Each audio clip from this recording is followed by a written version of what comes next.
Prabowo agaknya harus menyelamatkan Roy Suryo CS dari permainan politik Jokowi seperti Prabowo juga menyelamatkan masyarakat nelayan di Banten dari laut yang dipagar oleh para cukong. Atau seperti Prabowo menyelamatkan Legend Kunto Arif Wibowo dari mutasi yang tiba-tiba saja, padahal baru beberapa bulan saja menjabat, langsung masuk kotak menjadi staf ahli Kasat.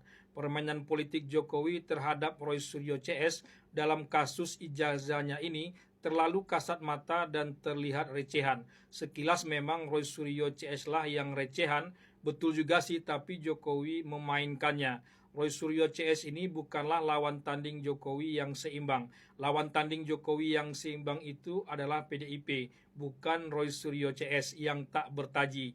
Karena itu Prabowo perlu menyelamatkan Roy Suryo CS sebagai korban permainan politik Jokowi yang tak seimbang itu.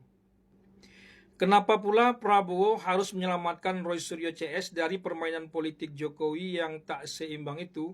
Bukankah Jokowi dalam kasus ijazahnya ini adalah korban? Dan bukankah Prabowo justru heran kenapa Roy Suryo CS mempermasalahkan ijazah orang lain?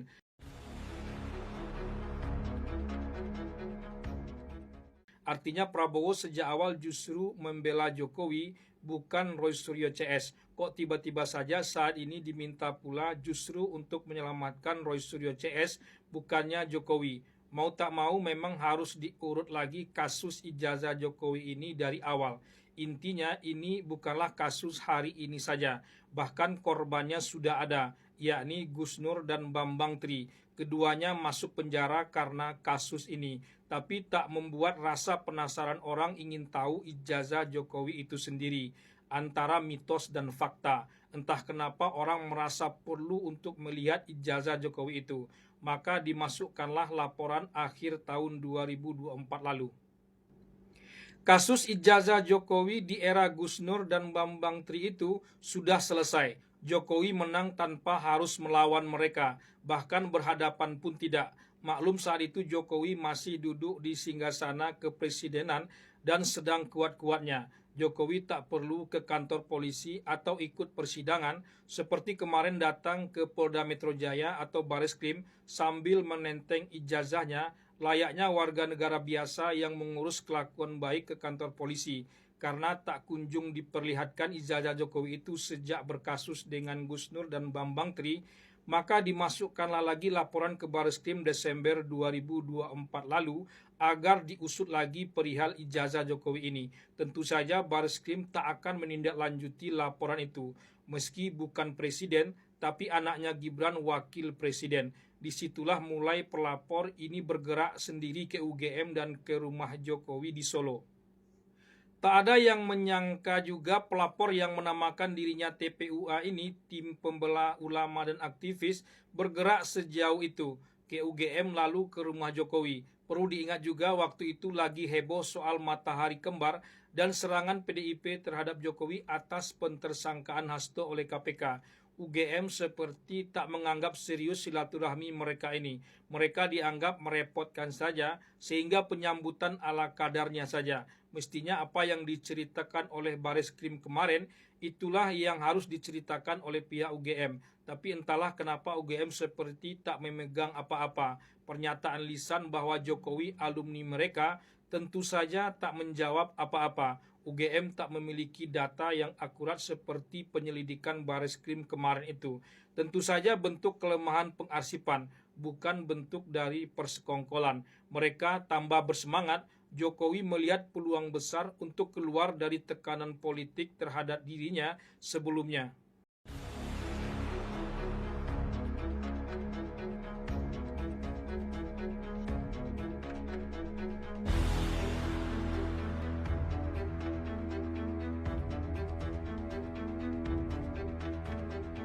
Kita boleh berbeda, tapi coba dilihat baik-baik bagaimana rekam jejaknya, bagaimana hasil yang didampakkan selama 10 tahun, kita sama-sama merasakan ya. Kami pemilih rasional, kami tidak memilih sosok, kami memilih rekam jejaknya. Apa yang dihasilkan, apa yang dihasilkan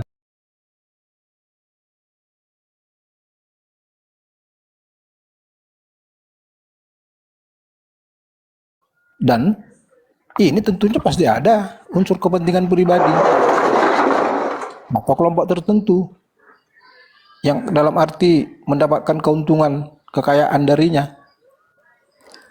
Kalau kita lebih detail lagi, Saudara Selamat, di sana kan secara tidak langsung itu kan udah bentuk penyuapan. Dia kan menerima uang. Artinya dengan menerima uang itu dia kan sudah mempengaruhi keputusan dari yang dilarang menjadi boleh dalam legal tanda kutip. Itu kan salah satu poin. Kalau kita berbicara tentang gravitasi lagi, ya, gratifikasi lagi, ya, tentu di sana juga masuk. Apalagi kalau seandainya kita berbicara tentang abuse of authority tadi atau abuse of power, karena di sana dia pasti menggunakan kekuasaannya atau kewenangannya supaya bagaimana situs yang ilegal tadi bisa terus beroperasi walaupun tanpa peraturan atau melanggar peraturan. Itu poinnya, Slamet. Nah, begitu juga ketika menyatakan tadi bahwa judul ini adalah kasus yang bisa dikatakan agak ringan. Jangan salah bahwa persoalan judul ini bukan hanya sekedar persoalan Budi Ari dan Kominfo. Ini persoalan rakyat secara menyeluruh. Besar pengaruhnya tentang judi ini. Hampir sama ya pengaruhnya dengan narkoba ini. Bila kedua ini disandingkan, judi dan narkoba, ini semacam suatu hal yang benar-benar berbahaya bagi kesehatan bangsa ini dan keselamatan bangsa ini. Itu di pemberitaan banyak bahwa yang terpapar mengenai masalah judi online ini bukan hanya orang-orang yang dewasa. Bahkan tingkat-tingkat anak SD, SMP sudah ikut terlibat di dalamnya. Walaupun 1000-2000, tetapi mentalitas mereka itu sudah rusak, Selamat. Sudah rusak. Bayangkan, ya, bila dampak daripada judi itu tidak segera diselesaikan, bila ini berlanjut secara terus-menerus, bisa dikatakan bangsa kita ini sebenarnya sudah berada di jurang persoalan yang sangat besar selain dari persoalan narkoba. Jadi saya bayangkan nggak boleh disamakan ya secara kuantitatif persoalan judi yang hanya 1 miliar dengan persoalan katakan Pertamina yang 1 miliar. Nggak bisa dipertentangkan itu karena efeknya dua-duanya mempunyai efek yang berbeda. Judi online tadi itu langsung berefek, berakibat kepada masyarakat, langsung terhadap rumah-rumah tangga, keluarga-keluarga, langsung dia berhadapan dengan interaksi sosial dibandingkan dengan dengan peristiwa Pertamina. Peristiwa Pertamina mungkin terjadi kerugian, tapi itu hanya cenderung mengenai masalah finansial semata. Sedangkan judi ini berdampak terhadap interaksi sosial, mentalitas masyarakat. Ini berbahaya. Itu dulu, host. Oke, sepakat aku. Memang Bang Selamat ini ada-ada aja dia buat statement ini remeh-temeh kacau banget. Assalamualaikum Bang Amsir. Bang Amsir, assalamualaikum. Waalaikumsalam, host. Iya, silakan Bang Amsir. Iya, salam hormat. Silakan Bang Amsir dulu. Sahabat-sahabatku sesama anak bangsa yang sudah naik di Komal. Garis keras semua nih, naik ini sekarang garis keras semua nih. Silakan Bang Amsir. Iya, ya menarik ya, karena kita dihadapkan kepada ya analisa beberapa perspektif ini ya. Dari perspektif politik ini akan semakin menarik ini kita ikuti ya. Karena apa? Karena memang pasti ada yang memframing bahwa Budi Ari tidak salah, lalu di pihak lain ya sudah pasti akan dikejar ini sekejar-kejarnya kan gitu ya, sampai kemanapun ini akan dikejar kan gitu ya. Itu kita hormati ya, perspektif politik itu ya memang itulah negara yang ya, berdaulat, negara yang menjunjung tinggi nilai-nilai demokrasi. Dari perspektif hukum, ini paling menarik lagi nih, ya. Karena apa? Karena pada akhirnya perspektif hukum inilah yang akan menentukan rasa keadilan seluruh masyarakat Indonesia. Seperti apa yang sudah banyak kita sajikan, banyak kita dengar tadi.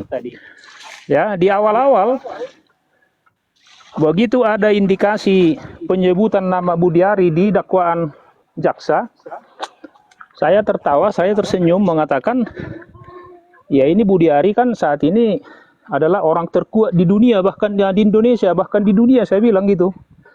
Kenapa? Karena di satu sisi dia kan menjadi kabinetnya Pak Prabowo yang menjadi penguasa saat ini, di sisi lain dia adalah ya titipan daripada penguasa masa lalu gitu. Tetapi saya tetap nyalakan sedikit optimisme bahwa aparat hukum kita saat ini akan semakin takutlah kepada Allah Tuhan yang Maha Kuasa. Ya, karena apa? Karena Pak Prabowo sudah mulai berupaya bagaimana menguatkan daya tahan daripada kejaksaan kita, mulai dari pusat sampai kepada kabupaten kota. Maka ya kita mohonkan ya, ini kita mohonkan. Kita masih punya rasa sayang kok kepada semua anak bangsa, apalagi para menteri-menteri yang ada saat ini. Maka kalau ada pun kritikan pedas, itu adalah pertanda daripada kasih sayang, karena kita adalah satu rumah, satu tanah air, ya sesama anak bangsa. Kebetulan beliau-beliau dulu sekarang dipercaya Pak Presiden untuk mengelola negara kita ini dengan baik. Maka harapan kita, marilah Pak Budiari, ya gentleman ya, sebagai pemimpin, tunjukkan kepada semua anak bangsa apa yang terjadi, ya dibuka secara transparan gitu, secara jujur. Kalau memang salah, ya akui kesalahan.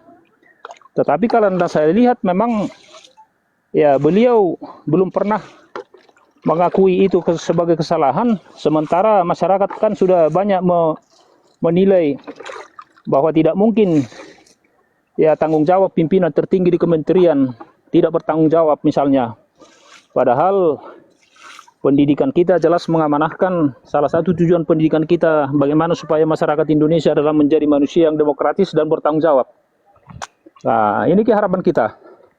Semoga Pak Budiari ini ya masih ikhlas kembali ke jalan yang benar gitu. Apalagi saat ini beliau sedang mengawal koperasi Desa Merah Putih yang notabene masih banyak catatan-catatan yang harus dikoreksi, diperbaiki sesuai dengan hasil-hasil rapat dengan ya DPR RI. Ya masih banyak hal yang perlu diperbaiki. Ya salah satunya saat ini desa sudah ada yang mau menyalurkan ya pengurus koperasi, sementara musyawarah belum dilakukan. Ini menjadi tugas beliau.